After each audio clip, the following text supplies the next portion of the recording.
Hello YouTubers, Alaska Prepper here. So what are you looking at right here?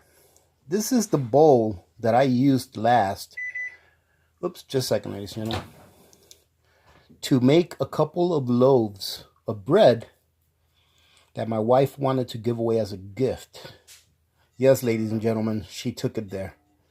She pimped me out to make bread as gift products on her behalf.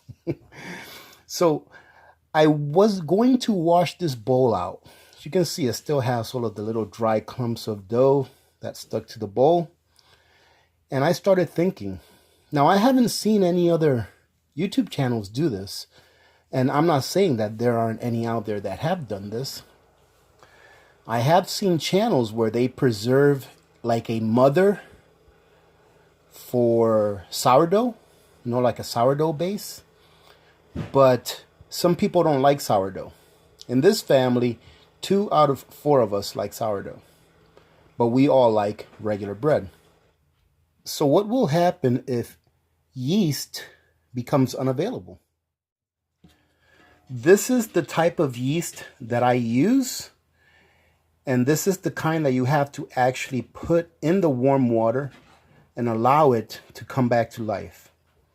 I also use a different kind of yeast, which I'm on my last packet and I have to go get some more, which is the active yeast that's instant, that you just put in the flour. The one that you guys have seen me do the last several loaves of bread with, that you just put in the flour and it ends up activating as you wet the flour down and mix it together. Now, what were to happen, ladies and gentlemen, if tomorrow you were down to 1 pack of yeast and all of a sudden an announcement came on and said, yeast will no longer be available? Well, let me tell you what I would do. I think, and I don't know this for a fact, this will be the first time that I do this. I think that there's yeast in here. And since this is very dry, I think that the yeast has gone back to a dormant state. So what I'm going to do is I am going to make a loaf of bread, artesian style bread, which is my favorite and our favorite bread here in the AP family to eat. I'm going to make it using only what little amount of yeast there is in this bowl. And the only thing that I'm going to do to the recipe is change it by, instead of adding yeast to it, I'm going to add 1 teaspoon of sugar to it in order to give the yeast that's already in here as much of a fighting chance as it can have so that it can do the job that it's supposed to do in leavening the bread. So the first thing I'm going to do is I'm going to take a spoon, a metal spoon, and you can use whatever you want, but I'm going to carefully scrape all the sides and scrape everything down to the bottom of this bowl. Instead of adding my flour first, I'm going to add my water to the bowl first. And I'm going to try to get the bits of dry dough in my bowl softened up. Now, they don't have to be 100% dissolved. Then again, I really don't know. Never done this before. But I'm just thinking that they don't have to be 100% dissolved, because they're going to have all night to dissolve in a nice wet dough. And the other thing I'm going to do is I use 2 cups of water, ladies and gentlemen. 2 cups of water, about between 120 degrees to 130 degrees Fahrenheit. Now, once that water hits this bowl, it's going to drop in about 5 to 10 degrees Fahrenheit from the temperature it was in, because the bowl was already cool. Instead of using 3.5 cups of flour, which is my normal recipe, I'm only going to use 3 cups of flour so that the dough can be a little bit wetter than what it normally is, giving that yeast as much love as we can give it as far as moisture, warmth, and food. So now we're going to go ahead and add 1 whole teaspoon of sugar. This is half teaspoon measurements. I'm going to have 1 teaspoon. And we're still going to add our 1/2 teaspoon of salt. Now you can add a teaspoon or a half a teaspoon, doesn't really matter. It's really up to your taste on whether you add a full teaspoon or a half teaspoon. And then what I'm going to do now, ladies and gentlemen, is what you have all seen me do several times before. If you see me make my bread, is just get my bread kneaded up. I'm going to add my 3 cups. Try not to make a mess. So that's about 1.5 cups.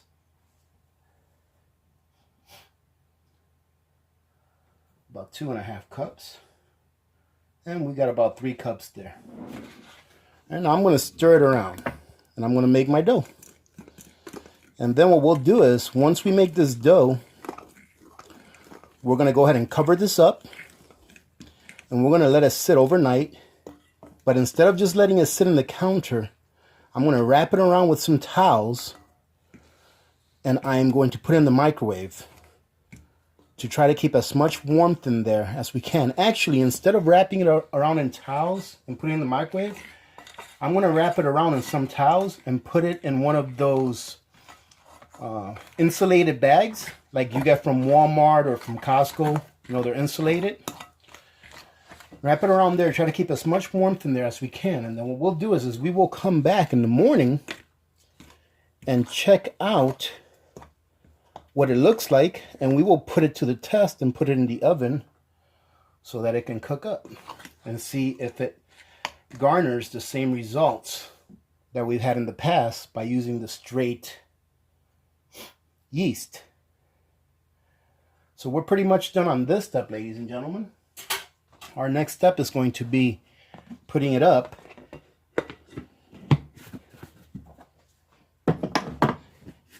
and wrapping it up. All right, so we'll be right back. I'm going to show you exactly where I'm going to put it so you can see. So there you go, ladies and gentlemen. Like I said, it's just one of those insulated bags. I put a towel in the bottom, put my dough on top of that. Now I'm going to put a couple of towels over this. Try and keep as much warmth in as we can. I'm just going to close this up.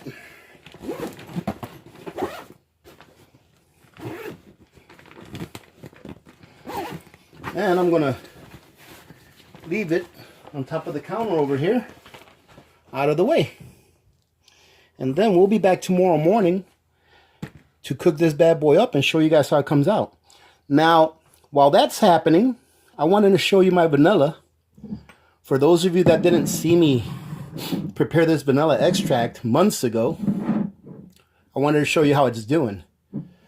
For those of you that don't know what I did to make this vanilla extract, all I did was purchase a cheap bottle of vodka.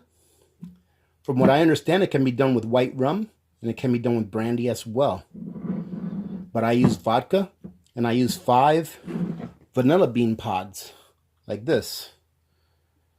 And it's probably taken about 6 months, I do believe it's been, and it's to this point, which is very good. You can use this. I can use this right now to bake and it would be excellent. And it smells outstanding. But today I was at Costco and I noticed that they had some more of these. I hadn't seen them there since they opened up. So I started to thinking and I was like, you know what? I bet you this would be awesome if I added another 5 of these. And I read in a comment a while back that once this gets diluted down to a certain point, that you can actually add more alcohol to it and get more of the vanilla flavor out of it.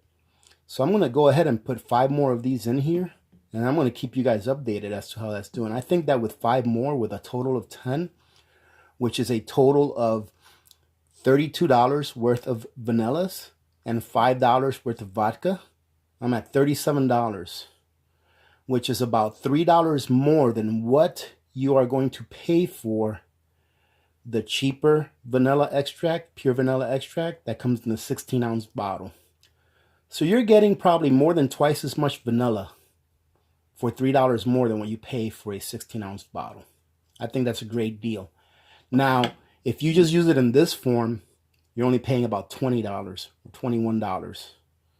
But I thought I'd give this a try and see what it does, because I love using vanilla extract.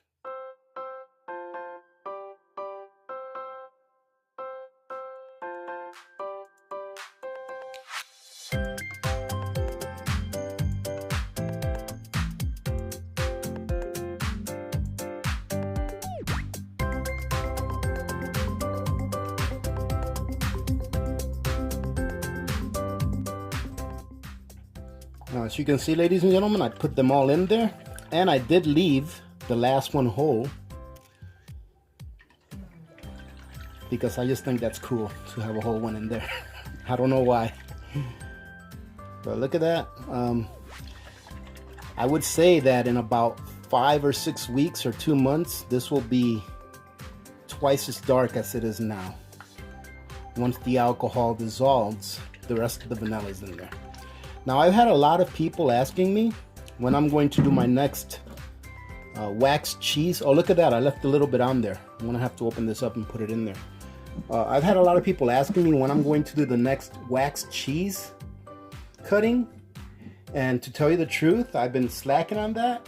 I did just check the cheese today, and it's doing really good, especially after I repositioned it and placed it in my pantry, where it's a nice cooler temperature.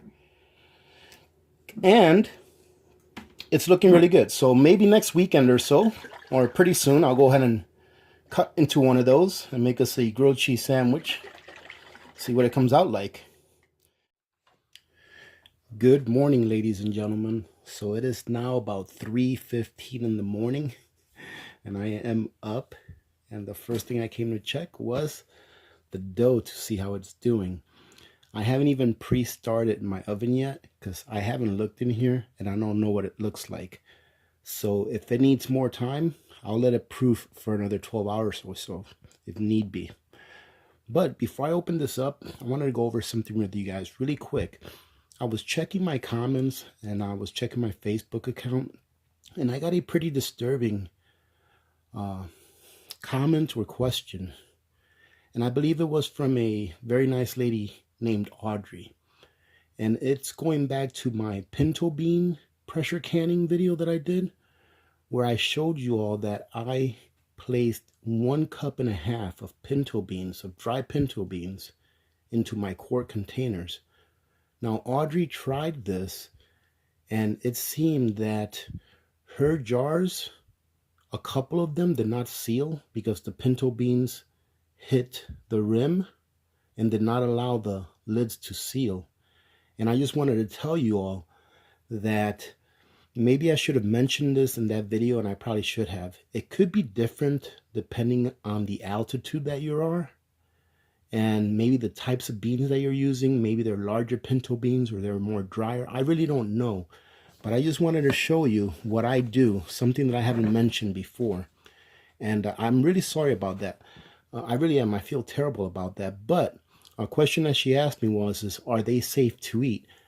Those that did not seal, she put in the fridge, in the refrigerator or freezer, I think she said. Those are safe to eat. You can eat those, no problem. The ones that sealed should be safe to eat. I want to show you what it is that I do once I process a batch of beans. So I'm going to place this on the ground real quick so I can show you. When I process my beans, and you can see these are the ones that I processed. I've got the 6 jars over here. Because if you guys remember, I used 1 jar to make those, to make that rice and beans. So what I do as a safety precaution is after I jar my beans, and I leave them on the counter, and then I wash them, I leave them on a kitchen counter for about a week after I've jarred them or canned them. And as you can see, mine have even settled down a little bit more than what they were before. And the reason I do this is to make sure that I have eyes on this product for at least a week after I've pressure canned it, to make sure that it's going to be okay, that they all still have their seal, that there's nothing wrong going on. So what I would have to say that would correct the problem of them filling up to the top, instead of using 1 1/2 cups, if you really want to be on the safe side, use 1 cup. But I think that's going to leave you about at least 1/4 full of liquid. And it's up to you if you want to do that. There's nothing wrong with that. If you want to maximize the room in your jar, I would say, and also be on the safe side, just use 1 1/4 cups. And you'll probably get beans up to about the 3/4 of the jar. If you want to be on the safe side and make sure that your jars are going to actually make it through the sitting process and that it's not a waste of time to you. So having said that, again, I apologize that you had that experience, Audrey. If you use a little bit less, maybe a quarter cup less or so, it should work out a lot better for you in the future. However, ladies and gentlemen, look, depending on what part of the country you're in or even what part of the world, you may get a different result. So my message is going to be, do not quit. All right, I have had some failed batches where, a couple of the jars didn't seal. I just used them and I learned from that experience and just redid it again. And I've often been successful on my second try instead of my first. So just don't quit. Keep doing this, because you do know that this is the right thing to do for many reasons. It saves money. All right. It provides you a product that you know what's in it for yourself and your family to consume. All right. It's something you made yourself. All right. So don't stop trying if you have a failure here or there. All right. But thank you very much for letting me know that, Audrey, so that I can bring this to the attention of the rest of the community. So now let's take a look at that dough. Well, here's our dough, ladies and gentlemen. Let's see what it looks like. Doesn't really feel very much warmer in there anymore. Let's see. Well, it's a little warmer than it is out here. Let's take our towels out. I'm pretty curious to see if this rose. Oh, it doesn't look like it rose too much. Huh? Let's take a look. Bring you guys a little closer so you can get a good look at it. Well, look at that, ladies and gentlemen. It doesn't look like it rose that much, but you know what we're going to do? I'm going to leave it here for another, I'm going to stir this around. I'm going to leave it here for another 12 hours or so till I get back from work, and we'll see what happens. All right, so let me go get a spoon and stir this around. All right, so if you can take a look, I do see a couple of small air bubbles in here, and I do see some, some of that little bit of liquid that you see from when yeast is forming. I see a little bit of that as well. So I'm going to go ahead and I'm going to turn this around. You see, I even seen a little bubble just pop over here. I'm going to turn this around to allow the whatever live bacteria there is in here to move around and give it a little bit of love. And hopefully by the time I come home from work, this will be a little bit better as far as rising. So like I said, I've never tried this before, but I would really like to see if this would work. It looks like a nice dough. All right, so we're going to leave it at that, ladies and gentlemen. I'm going to cover this back up, and I'm going to wrap it around in towels again. And what I'm going to do is I'm going to place it near my heater where it's going to keep a warmer temperature, and hopefully whatever bacteria there's in there left from that dry dough that I had in there before will continue to activate and do more work. I can tell that there's some bacteria in there working. There's some yeast in there working, because I see a few little gas holes open up here now and then. So it just probably needs a little more time. But to tell you the truth, if this ends up working by the time I get home tonight and make this, it's going to be a very good bread, because this is going to be very nicely matured dough. So hopefully it will be. I'm going to clean this off real quick. Let's put that little bit of dough back in there. And then we'll be back. It's a good thing I didn't pre-start my oven, because this is not ready to go, but hopefully it'll be ready to go later on when we get home tonight. So we'll talk to you then. We are back. It is evening the next day. So this has been sitting in here for about, let's see, what time is it? It's 5 p.m. Oh, I would say probably about 20 hours or so. We're going to open this up. I could peek through the sides down here a little bit. It doesn't look very promising, but we're going to see what we got, ladies and gentlemen. Oh, and I see activity. It's not as rised up as it normally is, but look at all of that activity. See all the bubbles? That tells me that there is some live culture in there. And that's a good thing. So this is what I'm thinking. Normally when I cook this bread, the artesian style, I cook it at 425. But since it's not risen as much as it normally does, what I think I'm going to do is I'm going to preheat my oven to 375. And instead of putting it on for 35 minutes for the first heating before we take the lid off, I'm going to do it for 45 minutes. Then I'm going to take the lid off, see what it looks like, and then cook the rest of it. And we'll see what happens, ladies and gentlemen. We'll see if that works.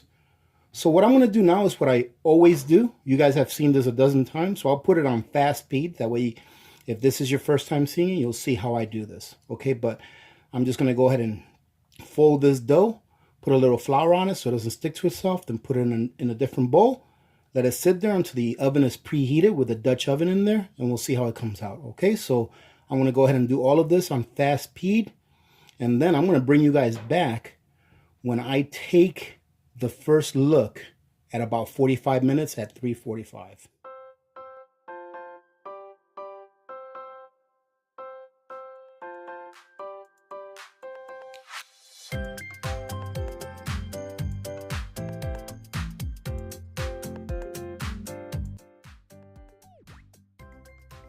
All right, ladies and gentlemen, let's see if this worked. I think it did, but let's take it out and see how it looks.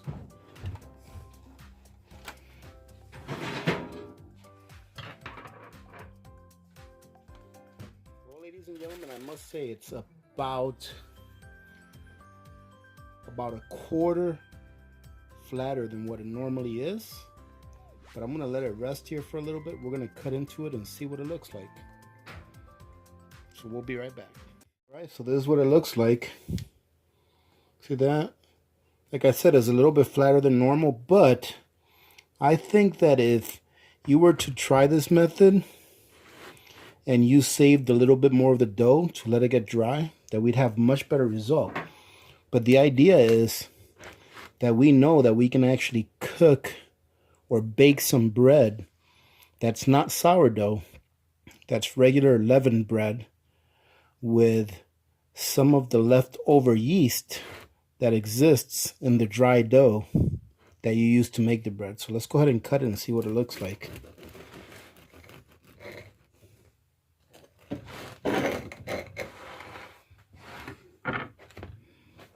Oh, it's still steamy. And look at that, ladies and gentlemen. That came out nice, and it's nice and chewy in the middle. I'm going to cut a piece of this, and I'm going to put some butter on it. I think that looks pretty good. Let's see what it tastes like. That's really good. I can tell you that it's a little crispier on the outside than my regular one, because I think because I put it in there a little bit longer. But the inside, the middle, is still nice and chewy. So there you go, ladies and gentlemen. If you guys have any ideas on how we can make this work better, let me know, because I like to perfect this. I think it's a great idea to be able to have a way of making bread, with the exception of sourdough, if we did have a time where we couldn't get a hold of yeast as easy as we can get it now. So there you go. Give it a try if you guys want to dare. All right, so having said that, thank you very much for joining in. I hope you guys got something out of this. I like doing these videos more because of the ideas you guys come up with, and put in the comments. That way we can all learn from each other. So if you have any ideas, recommendations, please leave them in there. So having said that, remember to be good to each other. When good people do good things happen. Remember to reach one, teach one, and repeat. If we all did this, the world would be a better place, and you know that it will be a better place. Many blessings to all of you and your families. This is Alaska Prepper, and I am out.